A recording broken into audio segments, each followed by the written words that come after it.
So students, topmost layer is a horizontal layer. What the layer what we see on the earth, on the sea, on the sand.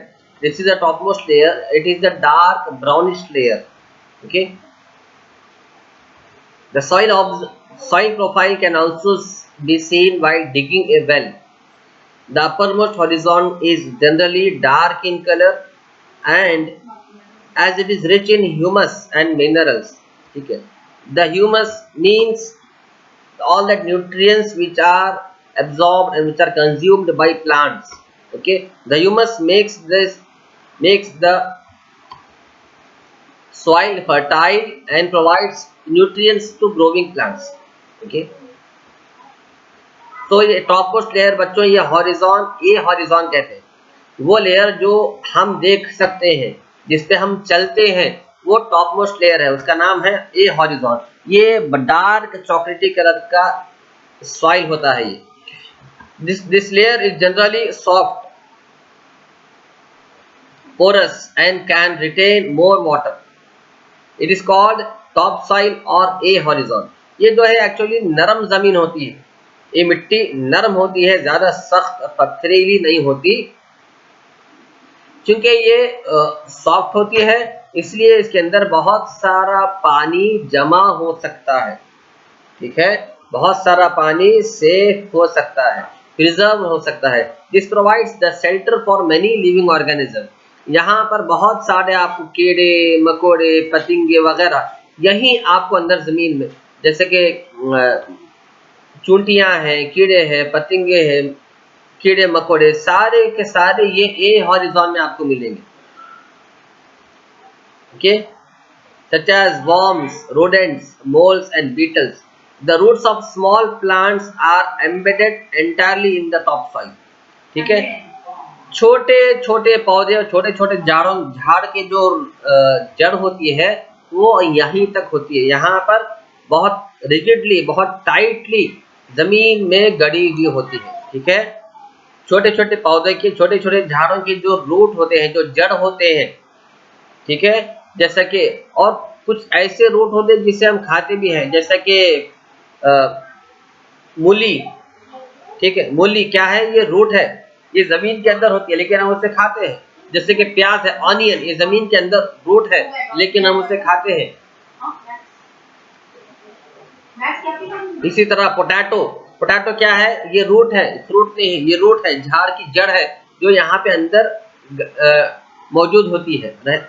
ठीक है, the next layer, उसके बाद का ए horizon के बाद का layer है B horizon. The next layer has a lesser amount of humus but more amount of minerals. तो बच्चों ये जो सेकंड लेयर है बी हॉरिजॉन लेयर, यहाँ पे ह्यूमस कम होता है और मिनरल्स ज्यादा होते हैं। ठीक है, HUMUS ह्यूमस, ठीक है, ये कम होता है और मिनरल्स ज्यादा होते हैं। This layer is generally harder, और ये जो लेयर है थोड़ा सा सख्त होता है ए हॉरिजॉन के मुकाबले में। ए हॉरिजॉन लेवल थोड़ा सा नरम जमीन होती है लेकिन ये जमीन थोड़ी सी सख्त होती है।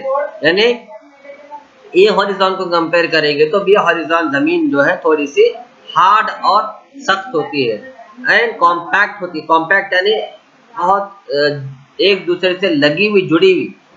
ठीक है, compact is called B horizon और मिडिल लेयर, इसे मिडिल लेयर भी कहते हैं, बीच का लेयर भी कहते हैं और बी हॉरिजॉन भी कहते हैं।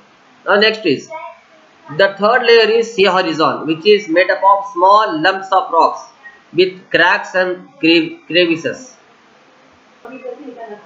ये जो सी हॉरिजॉन है ये बी हॉरिजॉन से कंपेयर करेंगे तो सी हॉरिजॉन थोड़ा सा सख्त होता है। यहाँ पर एक हर जरे जरे जगह पर एक एक बड़ा बड़ा पत्थर आपको मिलेगा। ठीक है, हर थोड़ी थोड़ी जगह पर थोड़ी थोड़ी से डिस्टेंस पे, हर थोड़े डिस्टेंस पे आपको इस जमीन में पत्थर मिलेंगे। ओके, पत्थर के बाद लास्ट जो लेयर है ये है बेडरॉक, जहाँ ये बिल्कुल भी पथरीली जमीन है, यहाँ पर आपको मिट्टी नहीं मिलेगी, यहाँ पर आपको बी हॉरिजॉन लेयर की तरह नरम जमीन नहीं होगी और सी हॉरिजॉन की तरह जरा थोड़ी सी जमीन की थोड़ी सी मिट्टी ऐसा नहीं होगी। यहाँ पर बिल्कुल भी पथरीली जमीन, यहाँ पर बिल्कुल भी रॉक्स आपको मिलेंगे। ठीक है, नेक्स्ट सॉइल टाइप्स। सॉइल कितने तरह के होते हैं, ठीक है, सॉइल के टाइप्स कितने हैं, सॉइल कितने तरह के होते हैं, ये इस टॉपिक में पढ़ेंगे हम।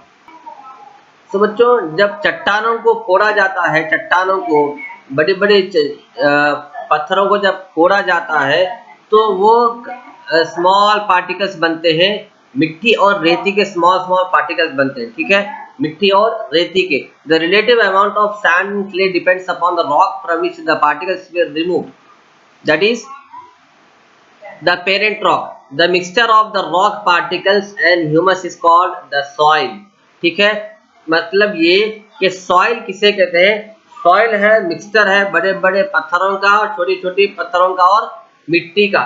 सॉइल यानी उस मिक्सचर को कहते हैं जिसमें मिट्टी भी होती है और बड़े बड़े पत्थर भी होते हैं, बड़े बड़े इतने बड़े नहीं कि जैसे कि 10 किलो के 15 किलो के, बस एक आधा किलो पाव किलो के पत्थर, ये सारे पत्थर और सारी मिट्टी को मिलाए तो उसे हम क्या कहते हैं, सॉइल कहते हैं। Soil is the mixture of rock particles, यानी सख्त पार्टिकल्स यानी सख्त पत्थरों का मिक्सचर और नरम जमीन का ह्यूमस, नरम मिट्टी, ठीक है, नरम मिट्टी का और सख्त पत्थरों का मिक्सचर को हम सॉइल कहते हैं, ठीक है। Living organisms such as bacteria, plant roots and earthworm are also important parts of any soil. The soil is classified on the basis of the proportion of particles of various sizes. If soil contains greater proportion of the big particles, it is called sandy soil. मतलब ये कि soil का division किस पे depend है, मिट्टी का division इस पे डिपेंड है कि मिट्टी में कंकरियां, छोटे छोटे कंकरियां हैं या बड़े बड़े कंकरियां हैं, ठीक है। मिट्टी में छोटे छोटे कंकरियां भी होते हैं जिसे हम रेत कहते हैं और बड़े बड़े पत्थर भी होते हैं जिसे हम रॉक कहते हैं, ठीक है। तो इसके ऊपर या मिट्टी में या तो कंकर ज्यादा है या फिर रेत ज्यादा है, इसके ऊपर जो है सैंड के टाइप्स बनाए गए, सैंड के क्वांटिटीज बनाए गए, ठीक है। If the proportion of the fine particles is relatively high, then it is called clayey soil, CLAY, मतलब ये कि अगर मिट्टी ज्यादा है, कंकर ज्यादा है तो उसे क्लेई सॉइल कहते हैं, ठीक है। नरम मिट्टी अगर ज्यादा है यानी बड़े बड़े कंकर, बड़े बड़े ढेले कम है, बड़े बड़े पत्थर कम है, सिर्फ ज्यादातर नरम मिट्टी अगर है तो उसे क्लेई सॉइल कहते हैं, CLAY, क्लेई सॉइल कहते हैं। The size of the particles is small as an influence on the properties. Sand particles are quite large, they cannot fit close together, so there are large spaces between them, ठीक है। Sand particles जो है कि solid होते हैं, ये थोड़े से बड़े होते हैं और एक दूसरे के साथ चिपक कर, जमकर, लग कर नहीं रह सकते, इसीलिए सैंड पार्टिकल्स के दरमियान थोड़ा सा डिस्टेंस होता है, थोड़ी सी जगह खाली खाली होती है। आप एक एक्सपेरिमेंट करें, एक कार्डबोर्ड पर ऊपर से थोड़ी सी मिट्टी डालें, आप देखेंगे मिट्टी गिरने के बाद वहां पे हर कंकर एक दूसरे से अलग अलग होके बिखरा पड़ा रहता है। That means the sand particles are quite large so that they are not closer to each other. These spaces are filled with air. We say that the sand is well aerated. Water can drain quickly through the spaces between the sand particles, ठीक है।